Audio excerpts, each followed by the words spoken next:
Fear of rape is commonplace in South Africa. Between January and March 2023, more than 10,500 rape cases were reported throughout the country, according to police. Many more cases go unreported. With some of the world's worst rates of violent crime, those who can afford it often take self-defense classes. As I take her, stay with her. Stay with her. For those that can't pay, there's instructor Dominique Olfsen, who teaches a rape defense class to women in disadvantaged communities. And the minute you get to the rape defense section of things, they shut down because it's so personal and it's so close. And for a lot of people, it's close to home.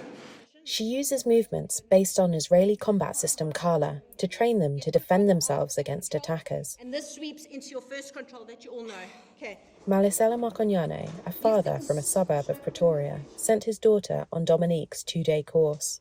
Parents must ensure that as a start, this becomes part of the agenda of the everyday conversation among ourselves, with our children, when we go to these meetings at school, in our communities, everywhere. We need to start saying, but we are putting butler doors. What about our children? Malisela's daughter, Camo, is aware that even with training, such a situation would be a challenge to get out of. Dominique told me that she's not looking to get me out of there without scratches, or it's not pretty. The whole thing isn't pretty. And I'm going to leave the fight scratched up, bruised, and hurting. But as long as I got out of there alive and I've survived, and I think that's very impactful to me.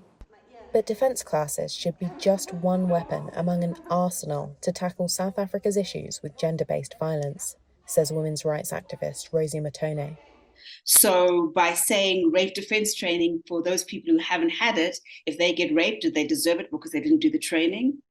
Kind of like these are the different type of questions that we do need to ask ourselves. And then also, it's also, we've always put the blame on the victim or the survivor. And now we need to start transferring the blame onto the perpetrators and also onto the enablers and the people who have protected the perpetrators. Great. Now this right arm is going to come in and